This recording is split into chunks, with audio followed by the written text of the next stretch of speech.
call this meeting to order for June 2nd for the Executive Committee. Can we do a roll call, please? Dick? Here. Marty? Here. Gary Mertain? Yes, here. Metzinger? Here. Mike Berlin? Here. Need a motion to approve the agenda. So moved. Do we have a second?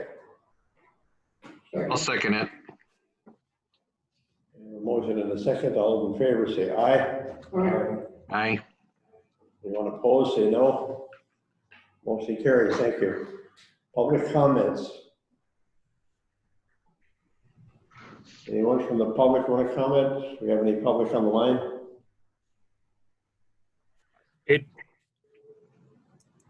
Yeah, this is Gary. This isn't a public comment, but we're going to have to figure this out and setting these meetings this close together because we're running an hour late. And unfortunately, some of us are working. And I know we can't control how long the other meeting goes, but maybe not to back to back. Point taken. I'm going to have 2 grandkids shortly.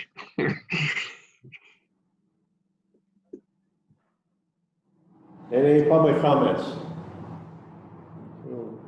Hearing none, we'll close the public comment period. Need a motion to approve the executive meeting minutes from March 18th. Also Move. I'll second. All right, we have a motion and a second to approve the March 18th executive meeting minutes. All in favor say aye. Aye. Opposed? Motion carries. Thank you. Discussion and action on the flex schedule policy. Okay, so this policy, as you can see from your packet, we have sent out a number of different guidance documents over the last couple of months.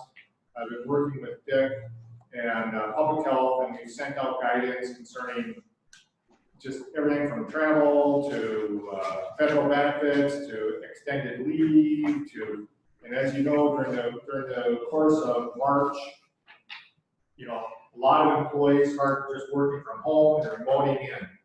So one of the things, and we're looking at creating a policy which would codify this particular issue and during this COVID issue.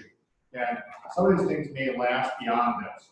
And so this remote work policy would allow the county to have people provided with proper supervision, and the employee is, you know, properly motivated, and we have the equipment to allow employees to continue to work remotely if we have offices, particularly where offices cannot provide social distance. We have a number of places where people work too close to each other, and we cannot have that. We cannot have them doing that. And so we need to make sure that this is a guidance document which is, you know, approved by the executive committee, not just by Public Health, myself, and Dick. And so with that, the packet has the basic 12 pages of guidance. And in addition, I did include the current handbook that was adopted as edited last time, like this time last year, spring of 2019. And what we'll do is we'll incorporate this we'll add this as an appendix. We won't put it in the center. We'll just add it as an appendix to this particular item. Some of the things in here that you'll find is who's eligible for these different federal benefits, FFCRA, Family First Corona Response Act, the extended medical family leave is in here. We have made sure that people are working from home. They still have the same obligations under HIPAA and confidentiality. They are still covered by workers' comp. They still need to report in, and we're basically requiring employees, we will be requiring employees that have computers to check a box every day that stipulates they did a self-assessment. Do they have any symptoms for COVID? We have guidance in here that talks about when they should stay home. We have guidance about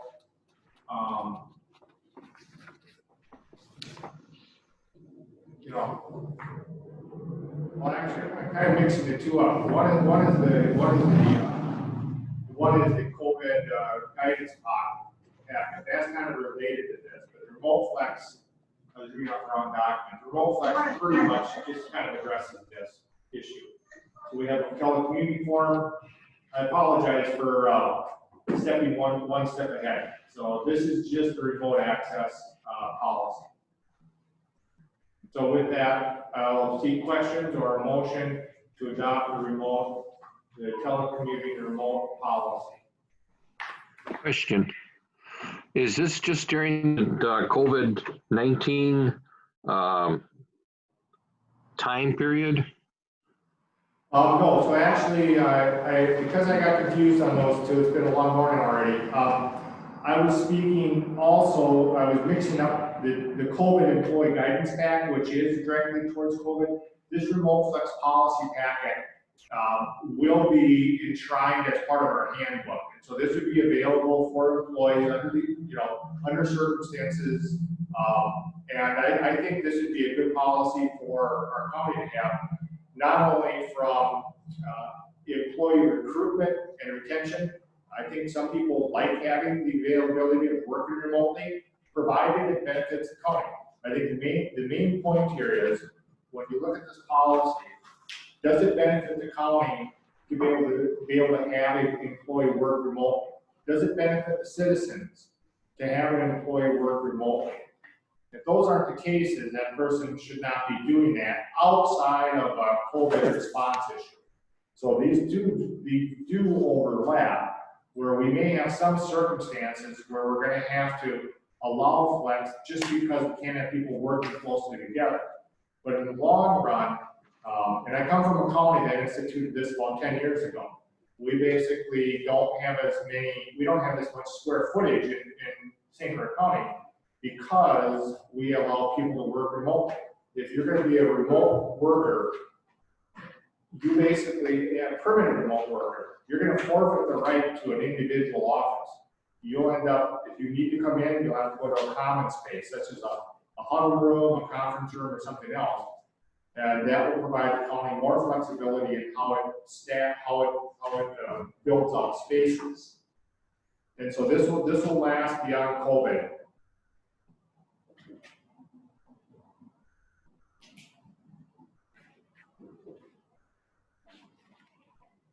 I'll make a motion for adoption. Was that Bill? I got a question about that, Bill and Clark. These documents have just come out. It's pretty lengthy. You guys haven't read through this, I'm sure, in 5 minutes. I read it last night, and then These documents have been on the website since Wednesday last week. And we sent them to you.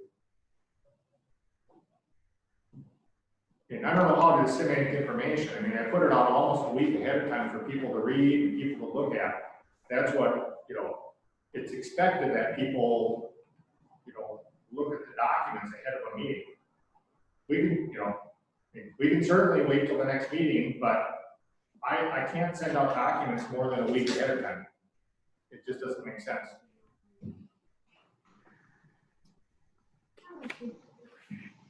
well, most of the stuff that you have in this document, we've discussed before. We've gone over all this stuff over and over time again, at least you and I have. Yes. I have the utmost confidence in what you put together here, so I'm not saying I don't want to approve this. I just wanted to know if these people are comfortable voting on it. And I'm not the sole author of this. This has gone for probably 3 or 4 weeks with our department heads. Mm-hmm. So they have looked through this extensively, they've offered edits, they've gone through this, so the staff is. And I believe you also have, Max Lindsay. Yeah, court counsel also reviewed it. Well, the only thing that really changed is the remote working, is that the basic? Yeah, so this policy is just basically codifying what we've already been doing basically since March. And we're basically putting down more rules and basically guidance for the department heads, and making sure everybody has the expectation that this will not be available to everybody. There are some people that are going to complain because this won't be available for everybody. Either their job doesn't allow them to do it, they're frontline receptionists, they work in the jail, they're a truck driver, so this pretty much just affects office people who don't deal with consumers, or people who, like social workers. There's no real reason why, if a social worker is out visiting people all the time, if they can work remotely, there's no reason for them to come into the office. There's no business reason. You wouldn't want your jailers to work with people. That's not gonna work. Sure you would. I'm sure they would like it. This is Supervisor Negro. Could I be recognized? I didn't hear that. Negro wanted to be recognized. Oh, I'm sorry, Laura. Yes. I'm just thinking that this is a great thing. We've been talking about how we have a hard time retaining and keeping our good employees. At least this is a non-monetary way we can offer people a little flexibility, and we get the bump back by maybe they'll stay with us.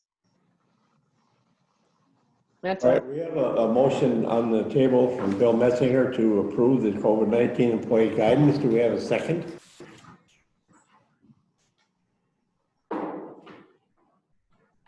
Actually, it's not COVID-19, it's remote flex schedule. I'm just reading what you put down here. The flex schedule. Maybe on the wrong page, but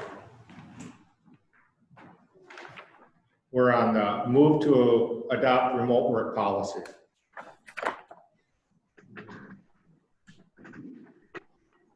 All right, there's a motion on the table to adopt the remote working policy. Do we have a second? I'll second it. All right, we have a motion and a second. Any more discussion? Hearing none, all in favor say aye. All right. Aye. Those opposed, say no. Motion carries. Thank you. Next thing on the agenda is closed session. I guess we entertain a motion to go into closed No, session. we're on number 6. We're at number 6,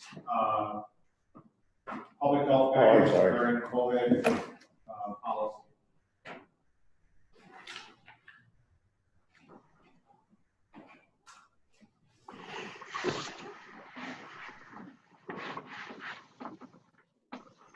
So this document, and this is where I apologize, I was skipping ahead on the previous discussion point, so forgive me for that. This document was put together with Dick and Public Health and myself, and this basically codifies the guidance that we're giving to employees.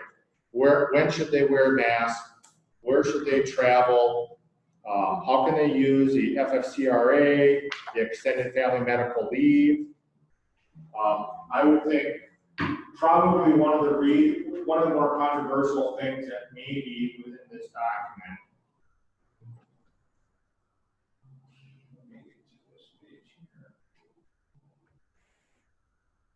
Oh, this document came out because we were just doing it on Friday. This didn't make the packet cutoff last week. So this did not make it online because basically the CDC and DHS were putting out new guidance.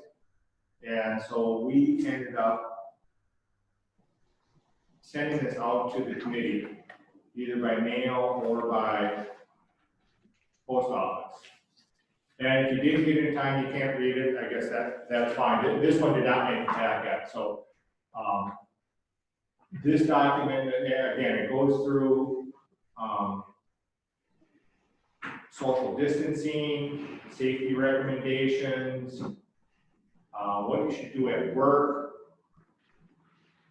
travel, non-essential work travel is suspended. If you have a question about whether travel is considered essential, ask your supervisor or department head.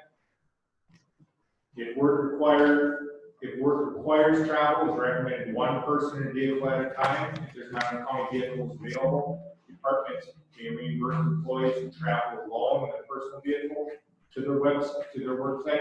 If one person travels not feasible, we recommend social distancing and wearing a mask while in the vehicle. Personal travel. In accordance with CDC, Wisconsin Department of Health Services, it's recommended that employees stay home as much as possible and not travel outside your community. Further recommended that employees practice social distancing from others, both at work and off hours, and wear a mask or face covering if you're unable to social distance when in public. It's also recommended that if you're a higher risk or you have severe illness, you limit your travel to essential and work only. So restrictions from the workplace. Here's where you get a little more touchy here. Employees shall be restricted from work. And this is on page 4 of that document. If you're being tested for COVID-19 due to symptoms, if you're diagnosed by a healthcare provider as having COVID-19, you're named by the health department as a close contact, medium or high risk, via the DHS flow chart for somebody who has been diagnosed with having COVID-19. You traveled on a cruise ship in the last 14 days, or you traveled outside the country in the last 14 days. Employees may be restricted at the discretion of the department head and with consultation of public health if they travel or have been involved in activities in such a way they're unable to properly social distance. In lieu of restrictions from the workplace, if an employee has traveled or has been involved in activities via a way that they're unable to properly social distance, employees may return to the workplace provided they wear a face covering at all times. And you may be restricted if you're currently experiencing symptoms consistent with COVID-19. Employees who are currently experiencing symptoms described herein should be directed to contact MMC respiratory line and the health provider for further directions. We want people, if they basically are sick, we want people to report, keep in contact with us, how they're doing.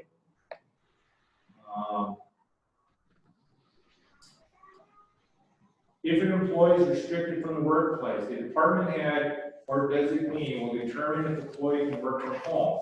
If the employee is able to work from home, they are able to telecommuting equipment form, obtaining approval from the department head and forward to the department head or designee if the employee is not able to work from home. If an employee is not able to work from home, vacation, sick, personal, or FFCRA time will have to be utilized until exhausted, at which time leave of pay will be instituted. And so this is the key point here, which is, so if you take it upon yourself to travel on an airline, go down to New Orleans and party for a week and come back, and then you're restricted from work, you're going to have to use, if you can't work from home, if you can't telecommute, you're going to have to take vacation time. The county's going to force you to use that time because we do not want to expose our employees to other people who have basically gone out of their way or basically promoted risky behaviors that could expose us. Vacation time and sick time? Or just vacation? The county has a number of different times. They have vacation time, they have sick time, they have personal time. In addition, there is this new federal requirement in this document, the FFCRA, where you get 10 days off to care for one of 6 conditions. And that's detailed in here also. And the employees have seen that before. When you mentioned vacation time, I was just wondering. They have to basically take their paid time leave before they're eligible for pay without leave. Returning to work. So here's our guidance when you return to work. If you're restricted, because of those outstanding reasons, a 14-day self-quarantine lapse information on the self-quarantine, self-monitoring process is available at the DHS site, or local health officers determine that the 14-calendar self-quarantine is no longer necessary.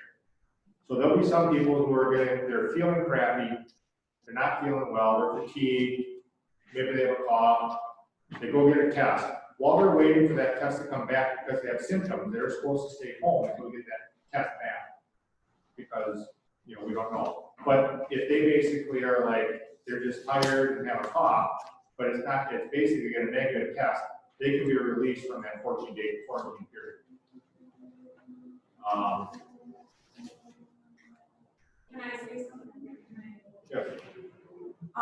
So what he was just referencing before about using the vacation time, he's saying that if we go out of the country or if we go on a cruise and we come back to work, if we do not have a job, say as a jailer, where they can't work from home, then we would have to use up to 14 days of our own sick and personal time before we return to work. This is after we've already used time for vacation. That's correct. And a remote employee would not have to. Exactly. I just want to clarify that for Martin because I was asking about it. These are conditions to return to work again. 10 days have passed since the symptoms have appeared, and you have no fever for 72 hours without fever-reducing medications, and other symptoms like That's my job. health check and exposure assessment. And so here, basically, we talk about asking the employees to basically do a self-assessment every day. They're going to sign a form, and it's going to go in everybody's personnel file that they basically understand the self-assessment check they're going to do every day, and they're going to fill that out and sign it. In addition, the people that sign the computer, they're going to check a box every day that says, I did a self-assessment today. We are not going to be requiring employees to take temperatures every day, but we recommend that they take their temperatures. If they don't have a thermometer at home, they will be able to use one that the county does provide. We just have to make sure it's clean in between uses. And so, because people are symptomatic, or because people shed the virus 72 hours before they're symptomatic and showing any symptoms, taking the temperature doesn't provide, the risk factor there just isn't, there's not enough reward for us to warrant having an employee check everybody's temperature. In addition, we're not going to require visitors to the courthouse to take temperatures either. Question, Clark? Clark? Basically, What go ahead. What would happen if some employee violated this policy? Let's say he left the country or went on vacation and didn't say anything because he didn't want to use his other vacation or sick time. Is there any penalty to the employee? Yeah, so in this next section here, we talk about the department head basically having the availability to limit or rescind somebody's plan. So let's say they find out about the plans, they've asked for vacation, they're going to go to New Orleans for the weekend, but they have a critical job, and we are short on, let's say we're short on jailers, and we can't have this person be home for 14 days after they get back from the weekend.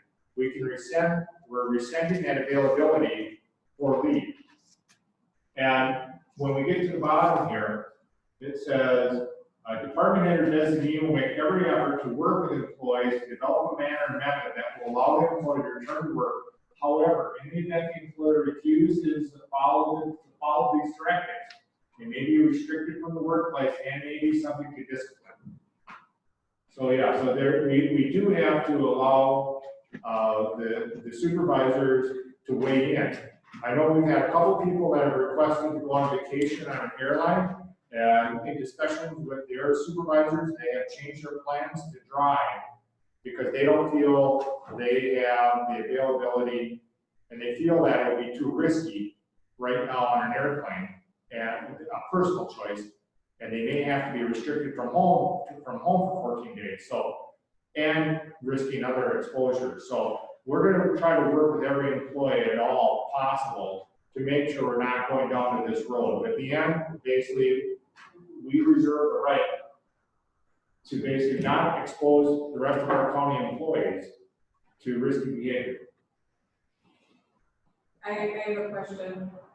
Is there a timeline on this? Like, you know, for some people that like to travel out of the country, like let's say go on a cruise or go to the tropics for Christmas break, is this gonna be an annual thing for several years, or is there a timeline on this policy?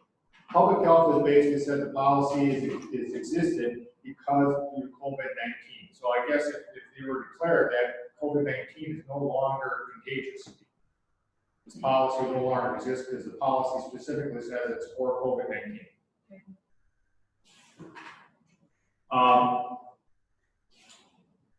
This talks about family members.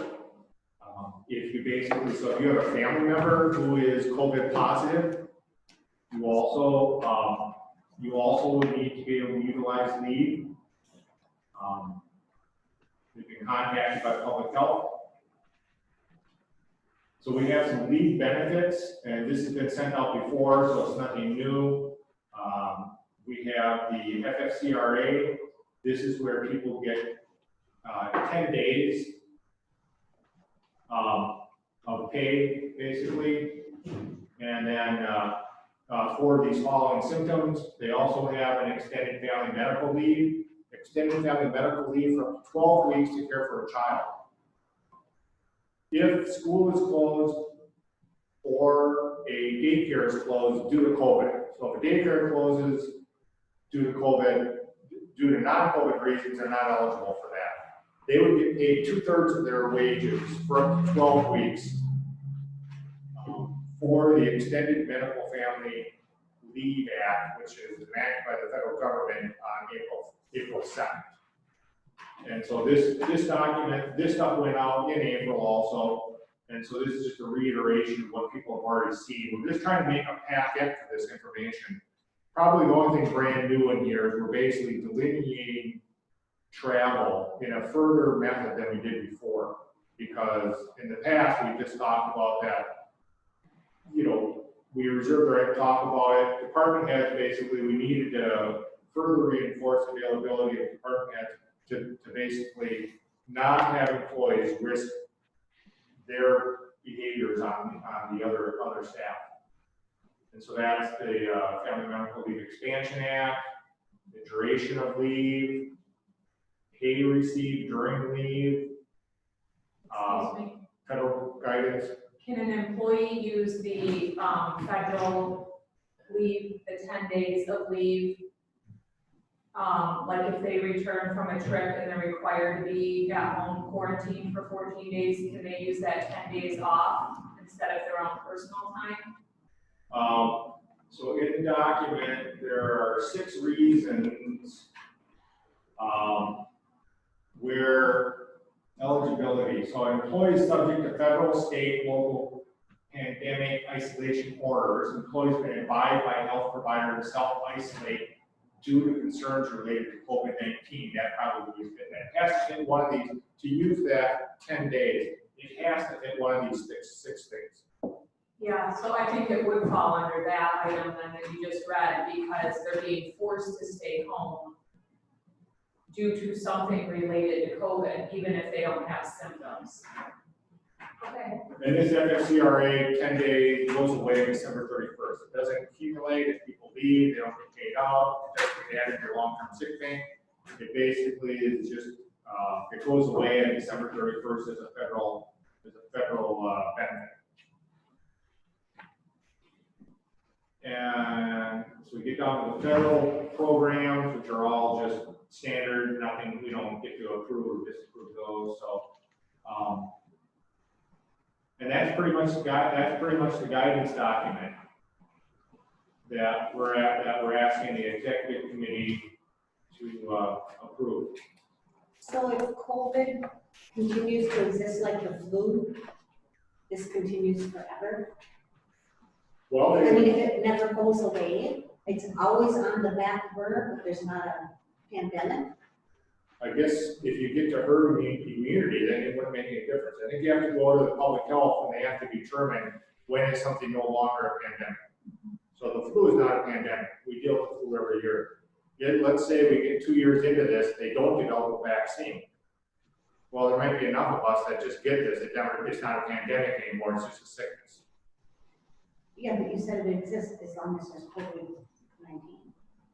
Okay, as long as there's a COVID-19 pandemic, and how's that? Well, that's better.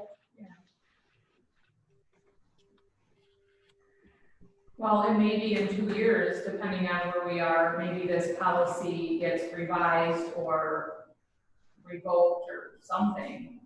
I would be floored if this is not revised before the end of the year. I just can't imagine. I mean, this thing changes all the time. Yeah. And this does say employment policy regarding COVID-19 pandemic. Yeah. So it's related to a pandemic, declaration of a pandemic. Sure. It makes sense, it's thorough. Question? Clerk, does this have to be approved by the county board? I don't think so. I mean, I would think that I would think the executive committee, this is guidance we're putting out to employees, but I've not really thought about it much. What would be the standard practice before? I mean, we're not gonna have a board meeting on the 9th of this month, so it wouldn't be till July anyway. And we would like to put out guidance to our staff. In the declaration of emergency that Dick and I signed in March, that's lasting for 4 months. And so we have already put out a lot of guidance under the authority of a public health emergency, which we declared. So I just think it's good practice when you have the time and you have the availability to have a body approve it. I think it's in good practice to do that. We could have the county board approve this in the meeting in July. That certainly wouldn't be any problem with that. This is guidance, right?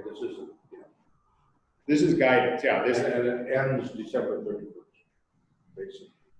No. No. This ends when the pandemic ends. Yeah, so you can see the title there, employment policy regarding COVID-19 pandemic. It's the funding that ends December 31st. So the FFCRA, so basically the 10 days of pay, that's a federal benefit. That just goes away by the federal government on December 31st. The extended family medical leave goes away on December 31st, yes.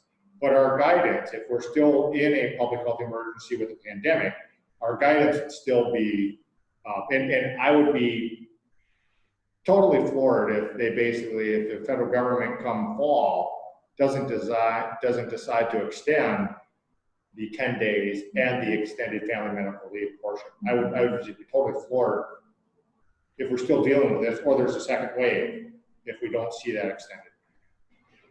Well, having the guidance certainly helps. Seeing as all this was brought about by the emergency declaration, I don't see any reason why this should have to wait until the county board meeting.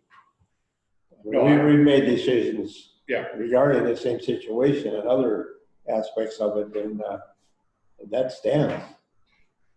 Yes, yeah, precisely. So I think that we should move ahead with a motion to approve the COVID-19 employee guidance. It's the second time I asked for this. It's the first time it's legitimate. I'll make the motion. Chairman Pufall, this is Gary. I'll make the motion to approve. We already have a motion to approve by Marty. You want to second it? Yes. All right, we have a motion and a second on the table to approve the COVID-19 employee guidance. All those in favor say aye. Aye. Opposed, say no. Motion carries. Thank you. All right, the next thing on the agenda is number 7, closed session. I guess first of all, we need a motion. Motion. I'll second it. All right, we have a motion and a second to go into closed session. All those in favor say aye. I gotta do a roll call. Roll call. Dick, What? I have to do a roll call. Oh, okay. Do a roll call. Dick, Yeah. Marty, Yes. Gary, Yes? Bill, Yes? Mike, Yes.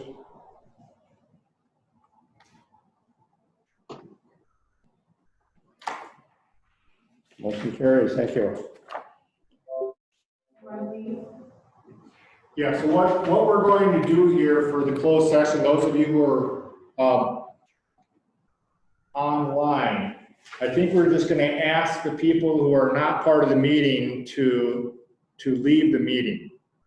I hadn't totally thought out that we would have people on Zoom. I was just gonna close down the Zoom meeting. But since we have 2 participants that need to be part of this, I'll just ask people who are not part of this to leave. So do you That includes need me, me for Clark. anything? Because you would ask me to come to this.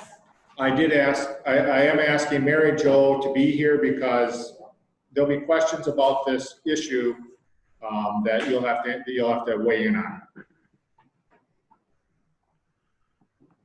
You want me to leave the meeting too, Clark? Or is asking? Technically, I think, if I remember the handbook correctly, supervisors have the right, now I'm thinking about it, supervisors have a right to listen in and be at a closed session, is that correct? Oh, this is Jen, Yep. by the way. Yeah, so just the public cannot attend a closed session. So, Okay, this is Laura. I was gonna say if you needed Jen to leave, I could help with the meeting. but so you, as a county board member, you have the availability to stay. We just have to make sure that we don't have anybody public on here, so. Okay, so who would you like me to pass? Who would you like me to pass meeting host to?